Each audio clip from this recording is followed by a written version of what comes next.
let's talk with Shaun. Shaun has been waiting for a little bit here. Shaun is calling in from the UK as well. Shaun, what's up? Hi, hi Dan, hi Rudy. Thank you for taking my call. Absolutely. Slightly nervous. Well, don't be. Yeah, We're very silly people. today I want to remind you, we have Willy Wonka backgrounds right now, so please don't take us too seriously. It's going to be fine. Okay. Well, for the past decade, I've been studying university level mathematics, both formally and informally. And I came across an area called topos theory, which is a subset of category theory. And it's related to computer science in some sense. Okay.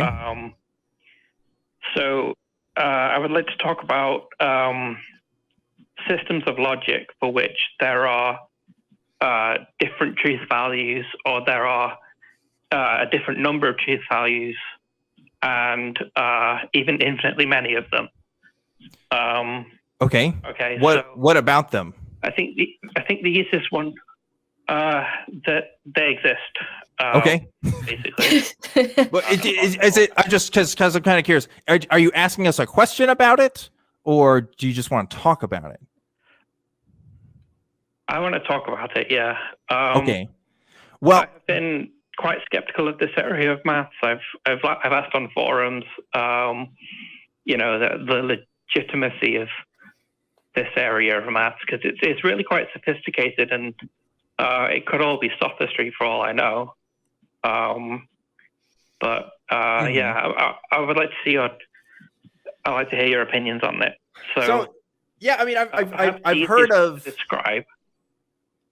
Go ahead. Okay.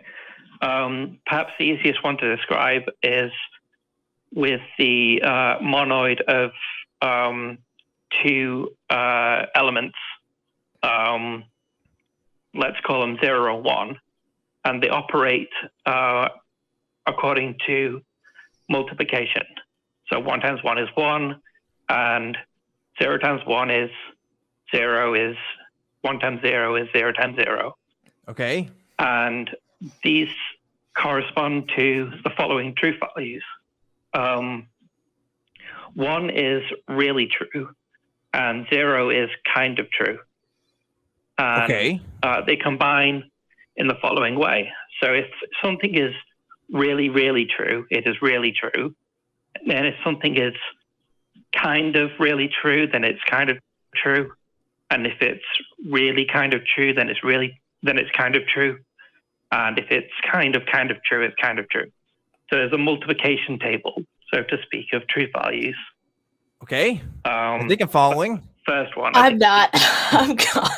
I guess so. Like, because I the only reason I kind of see it is because you can. You think it's kind of true? Well, yeah. If I put it on a system, I'd say I think it's really kind of true. But anyway, no. I understand when you're developing a system of logic or a system of mathematics, you can kind of do whatever you want with it, and it doesn't have to necessarily correspond to reality in ways that you or I might think of it. So, like, I guess. You know, what I was going to say was I understand that there are systems like philosophical systems and mathematical systems that, you know, do this kind of thing where they talk about multiple truth values. But like, I don't know. All that means is they're returning a certain results. I don't know if it doesn't necessarily have to be a 1-to-1 correspondence with reality when we develop these systems. But this goes into like this debate of like, how much does math actually represent reality? And like, I am not qualified to answer that, so I don't know. Like, I'll be honest, Shaun, I'm flattered that you think that I'm smart enough to like even entertain the things that you're talking about here on this program. But I don't know if I'd have much to contribute. And I don't know if Rudy is an expert on this either. So, like, I don't know what to do with this. You know?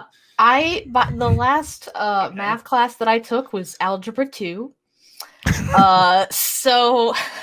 Okay. Granted, I know how multiplication works, don't get me wrong, and I'm kind of following, but yeah, it it pretty much, from what I can get, is basically what Dan said, of just like, I don't know how much the equations, the math stuff is going to like equate to the real world, and talking about true and not true and kind of true and really true. Like it does seem a little sophistry. It has applications in they have applications in computer science.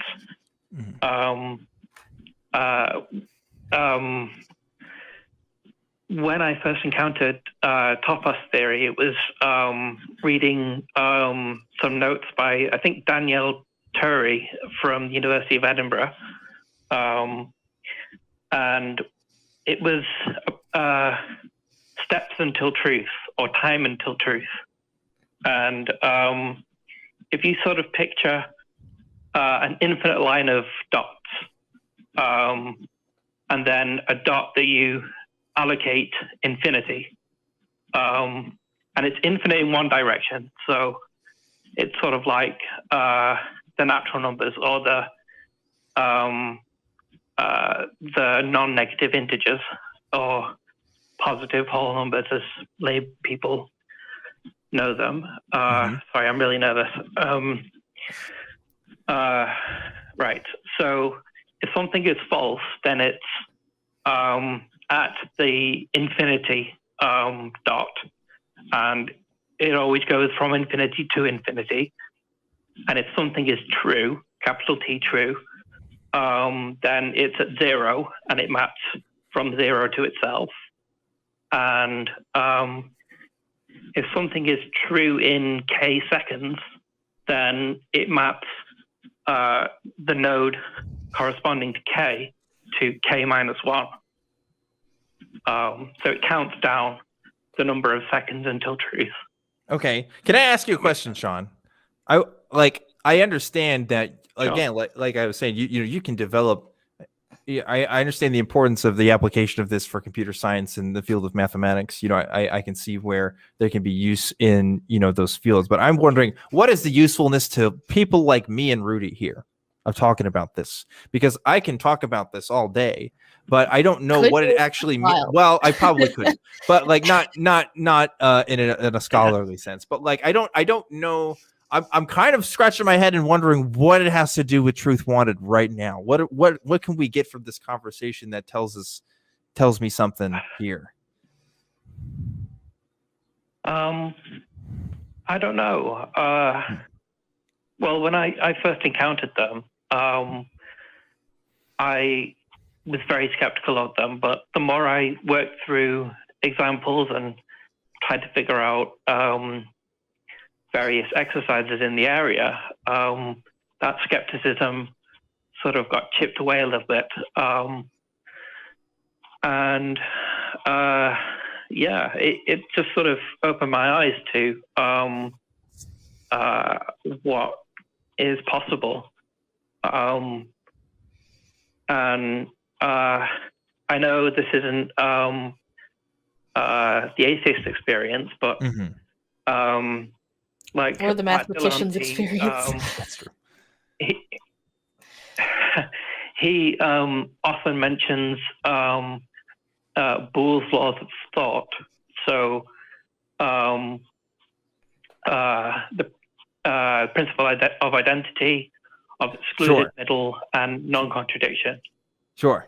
So these topoi, they are examples where the law of the excluded middle is abolished. They don't use it. Yeah. So I understand, because in Indian philosophy versus like Greek philosophy, like classical philosophy, like you see a lot more of these kinds of modal logic in Indian philosophy, where there can be, I know that's a thing where they talk about one truth values as well. So there might be some conflicts there, especially with what you're talking about here, of how it could, affect the way that you and I might reason things, which that's interesting. Okay, so there's a relevant byline.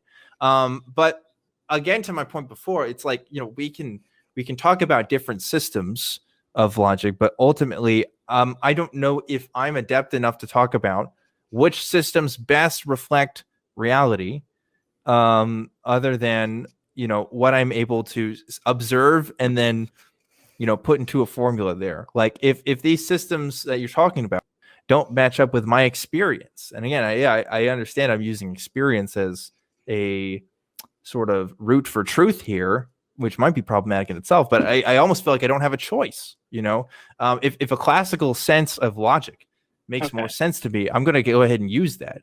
Whereas, these other kinds of systems, if it's not, I guess it doesn't have to be intuitive, but if I can't make sense of it in my daily life, then I wouldn't know what to do with it. Does that make sense? Sure. Yeah, I think so. Okay. Well, cool. Well, we got to get to some other callers here, Shaun, but did you have anything else you wanted to shout out or say before we get to the next call here?